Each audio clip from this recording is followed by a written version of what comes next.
it's just enough to be wild for the evening. We fall apart to start believing. I know this feeling drips down my body in the sadness is the real thing, and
weapon may be formed, but it won't prosper.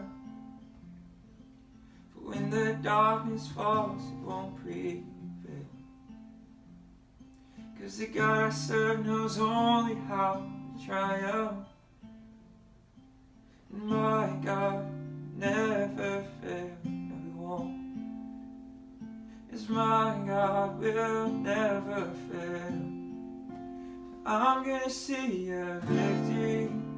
I'm gonna see a victory. For the battle belongs to you, Lord. I'm gonna see a victory. I'm gonna see a victory. For the battle belongs to you, Lord.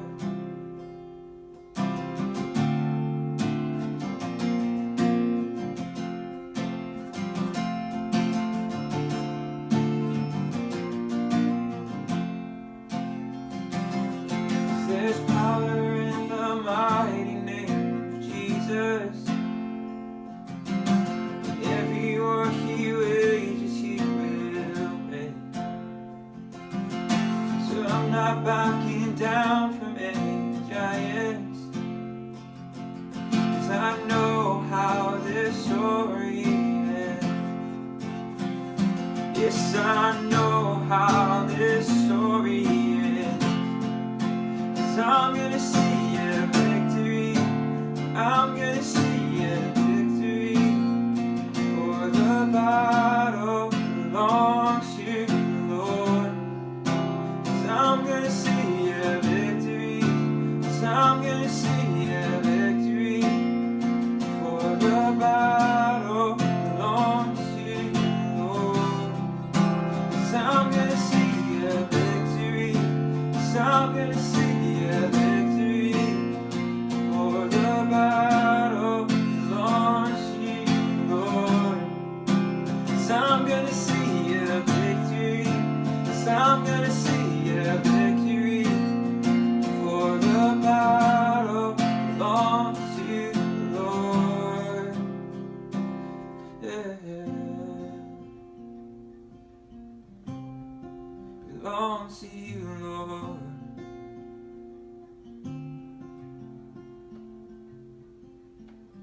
You take what the enemy meant for evil, and you turn it for good.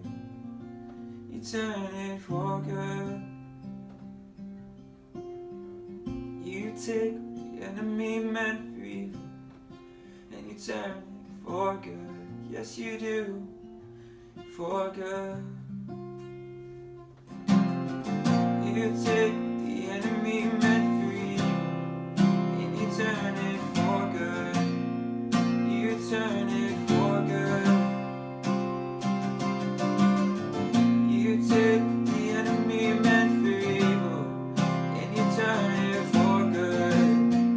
You turn it for good. 'Cause I'm gonna see a victory. 'Cause I'm gonna see a victory.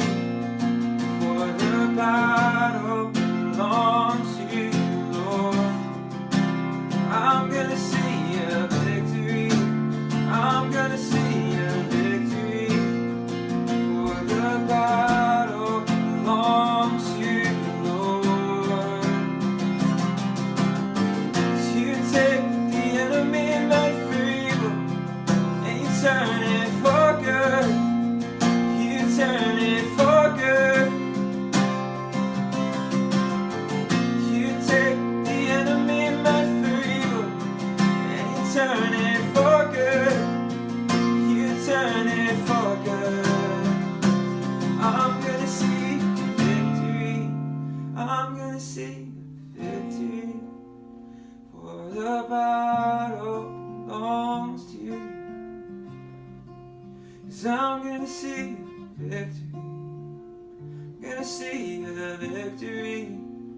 For the battle belongs to you, Lord.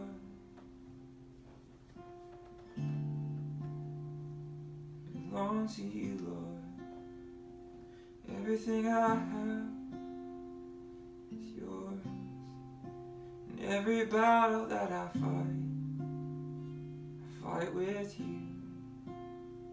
and you will win. Hey, good morning, Gold Creek. I hope you've had a good morning so far. Hope your Labor Day was good. My Labor Day was full of eating ribs and a little bit of rest. That's always a good day for me. But what I want to do is I want to talk about inspiration. I want to talk about something important, right? Something really important. What I've been doing lately, too, with our discussions out of the One Year Bible is I've been kind of starting with a question. So I want to start with a question for you to ask and think through and talk about. And it is this: where are you getting your information today? Where are you getting the truth that you are trying to guide and direct your life by and your family by? Where are you getting it from? Is it the news? Is it trusted confidants? Is it good friends? Is it family? What is it, or where is it that you're getting in the news or getting your truth, or, how are you guiding your life? That's the question I have. You think about it. Where we're going to be today is 2 Corinthians chapter 11, verse 4. And this is Paul talking to the Corinthian church. What I love about the Corinthian church is Corinth was totally like us. It was crazy. It was people thinking and believing different things about God. It was a port city. There was so much non-God stuff going on there, kind of like our state. We're in one of the most least church states in the United States of America. So I connect with Corinth. So here we are, verse 4.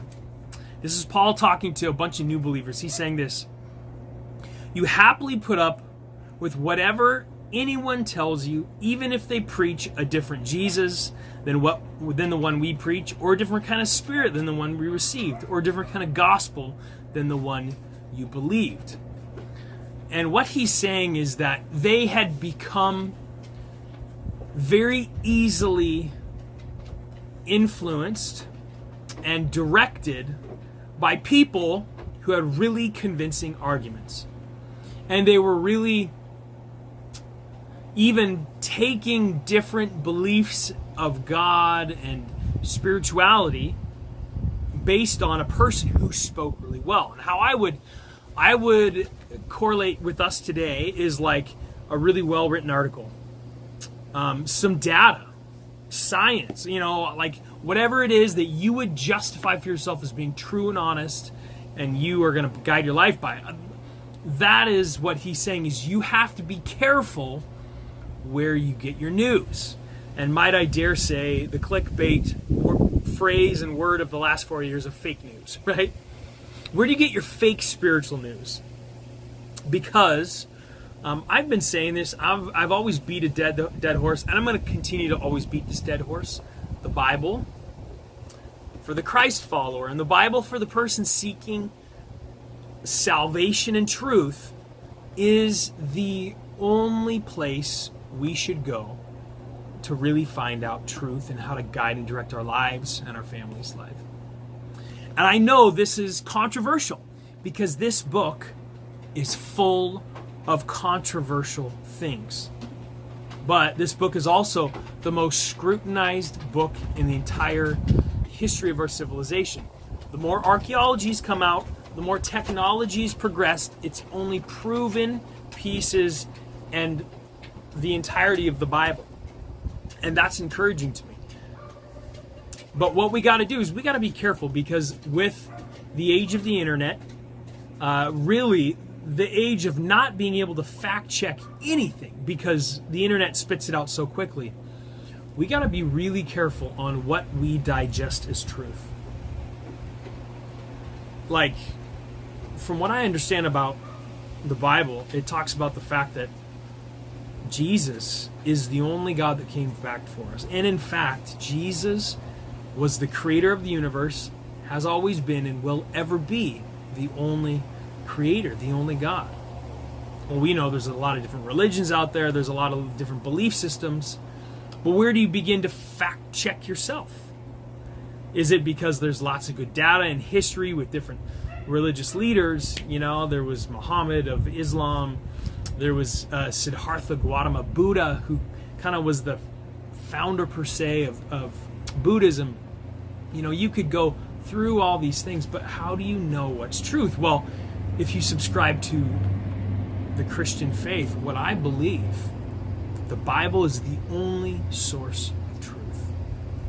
And so how I live my life, how I develop my ideas, how I develop the framework to raise my kids, how I learn to be a good spouse is out of the Bible.